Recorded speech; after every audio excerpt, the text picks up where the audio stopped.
ये जिक्र नीम शबी, ये मराकबे, ये सुरूर, तेरी खुदी के निगहबान नहीं तो कुछ भी नहीं। ये शेर अल्लामा इकबाल के फ़लसफ़ा खुदी की रूह और तसव्वुफ़ पर उनके तनकीदी नुक्ते नज़र है और इनका दोनों का हसीन इम्तिजाज है।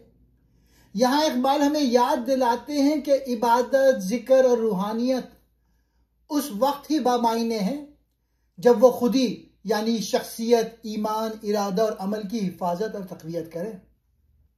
रात के सन्नाटे में तेरी इबादतें, तेरी दुआएं, तेरी रूहानी कैफियतें अगर वो तेरी खुदी, तेरी शख्सियत, तेरी अमली क़ुव्वत ईमान की हिफाजत नहीं करती तो उनका कोई हकीकी फ़ायदा नहीं।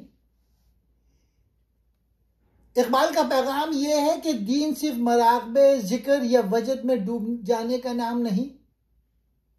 अगर ये सब चीज़ें इंसान के अंदर अमल, गैरत और खुदी की ताकत पैदा नहीं करती तो ये महज रूहानी लज्जत है, ईमान की क़ुव्वत नहीं। यानी जिक्र का मकसद दिल को बेदार करना है, ना कि दिल को सुला देना। खुदी की हिफाजत का मतलब है अपनी आज़ादी, इज्जत, ईमान, इरादे और अमल की ताकत को जिंदा रखना। अल्लामा इकबाल के ये अल्फाज उम्मत मुस्लिमा के हर उस फर्द के लिए है जो दीन को सिर्फ इबादत समझ बैठा है, अमल नहीं। इकबाल कहते हैं, ऐ मुसलमान, रातों के क़याम, जिक्र के सजदे और वजद के आंसू ये सब उस वक्त तक कीमती हैं जब तक ये तेरे दिल में गैरत ईमानी पैदा करें, तुझे कमज़ोरी से निकाल कर अमल की राह पे डालें। अगर ये इबादतें तुझे ख्वाबदीदा रखें, तुझे मसलहतों का आदी बना दें तो ये इबादत नहीं है, बेहिसी है। इकबाल का मोमिन वो है जो जिक्र के सोच से जलता है मगर जलकर अमल की रोशनी बनता है।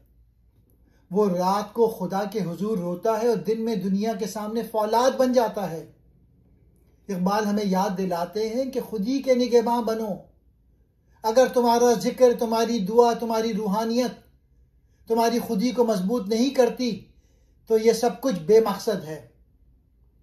इबादत का असल कमाल यह नहीं कि आग से आंसू बहें, बल्कि यह है कि दिल में खुदी की आग जल उठे जो इंसान को अल्लाह के मिशन के लिए जिंदा और मुतहर्रिक रखे। जिक्र नीम शबी, आधी रात को उठकर इबादत करना। मराक़बे, तन्हाई में इबादत। सुरूर कहते हैं रूहानी लज्जत।